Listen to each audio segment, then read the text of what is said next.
In this assembly, we're going to have a look at how we can keep ourselves safe on the streets. There's been a lot of media interest recently about how safe our streets are, and I think the first thing that we've got to say is that living in East Hertfordshire is a very safe place to be. Crime rates are very low, and in most instances you're not at risk of any crime going to school, hanging around with your friends of evenings and weekends.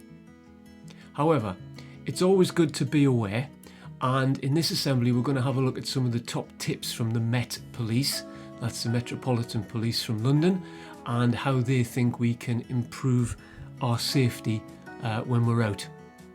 So the first thing is be prepared, and before you go anywhere, plan your route in advance. Tell your parents where you're going and what you're going to be doing. Make sure that your mobile phone's charged up so you can make a call in an emergency, and always carry more cash than you're going to use to make sure you've got bus fare, train fare, or to make a call from a payphone. If you change your plan, again, text or let somebody know where you're going to be so they can find you if necessary. The second thing is be assertive. When you're out, walk with confidence. I know these diagrams look like that guy's going to give somebody a wallop, but he's not. He's walking with confidence. If you look assertive, then it makes you appear more in control, and it makes you appear less vulnerable to people who may want to pick on you or to steal your things. The third thing is be aware. Be aware of your surroundings. If you've got your headphones on, you can't hear what's around you, and that includes traffic. If people are walking behind you, you might not be able to hear them. Similarly, if you've got your hood up, that limits both your hearing and your vision because you can only see what's in front of you. And the third thing, if you're preoccupied on your phone, whether that's text or whether that's sending WhatsApps or playing games, you're not aware of your surroundings, and therefore you become more vulnerable. So be aware of what's going on around you at all times. The next thing to do is to hide any valuables. Anything of worth that you're carrying is a target for a thief.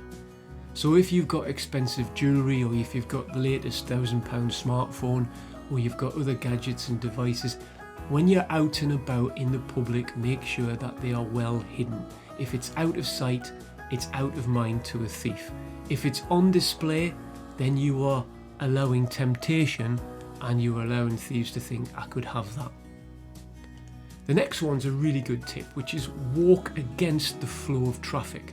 If you're walking against the flow of oncoming traffic, people in cars and vehicles will see you.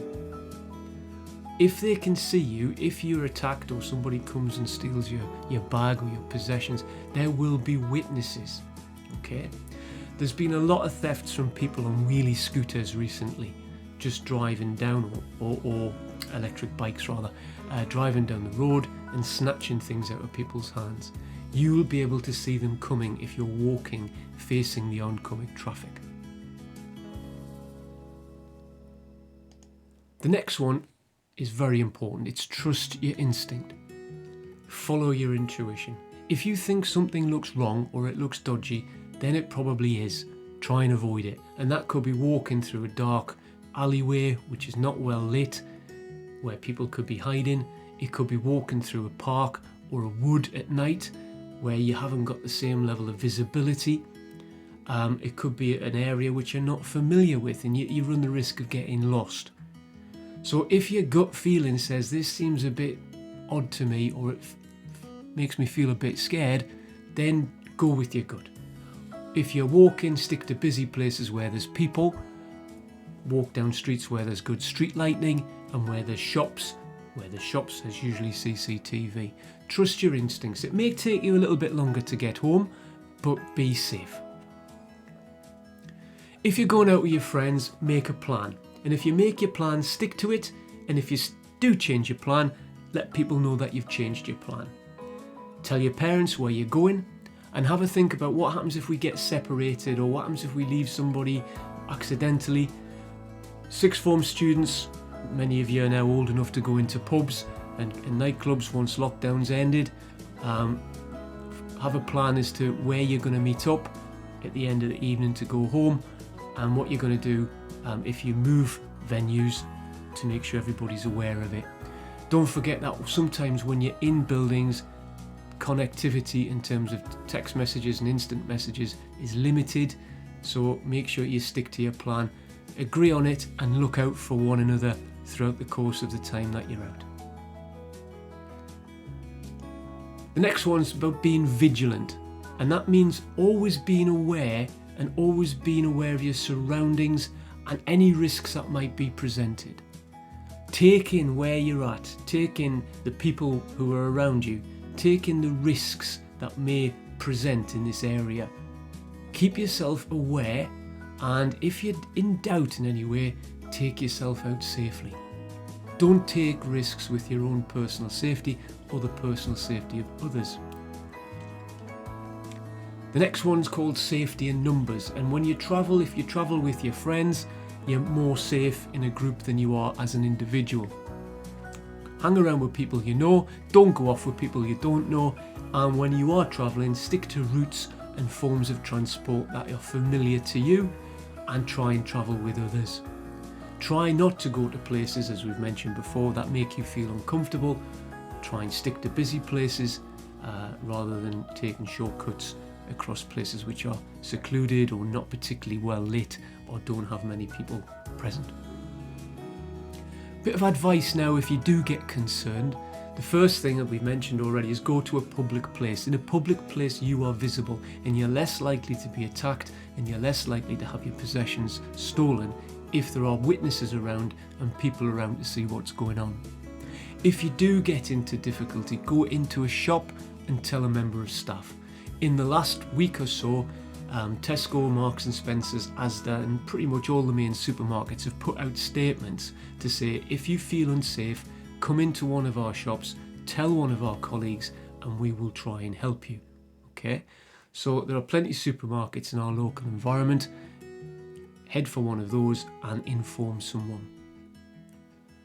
Try and stay in well-lit places. High streets and shopping centres tend to have shops, and even if the shops are closed, there are still CCTV cameras there and there's still street lights there to make yourself visible. And again, we've talked about walking into the flow of traffic to make sure that drivers see you as they're passing. If it's an emergency, call the police on 999. There is an emergency SOS feature on smartphones and iPhones. If you press the power button 5 times on an iPhone or 3 times on an Android phone, if you set up the emergency SOS feature, it will dial the police. That means you can do this in your pocket without pulling your phone out and have the risk of somebody taking your phone off you. Be aware though, I've set this feature off a few times when I've been jogging, trying to turn volumes up on my iPhone, trying to listen to podcasts or music. And I think Mr. O'Sullivan's turned this feature on, trying to turn his alarm off in the morning. So just be aware that 5 times on your emergency SOS button, which is your power button, will contact the police and they will phone you back. On every occasion they phoned us back and said, is everything okay? Thanks to Megan in the sixth form for giving us a list of apps that you can download. Some of them do come with a charge, but there are a number of recent apps being produced to try and keep yourself safe when you're out. Circle of 6 allows you to choose 6 contacts and it will send messages to those 6 people about your safety and your whereabouts when you're outside. Be Safe is another app which has an SOS button which can be activated by touch or voice, and it will also do a little GPS as to where you actually are. Red Panic button is another one. If you press the button on the app, it sends an emergency contact text and an email, again with your location, to the people that you've set up on there. So have a quick look at those. Have a look at the SOS emergency feature on your phone and bear in mind some of the advice that you've heard today. Keep yourself safe where you're out, but I do want to reiterate that where we are, crime rates are very low, the risk of crime against young people is very low, and you should feel safe when you're out and about, but you can't be too careful.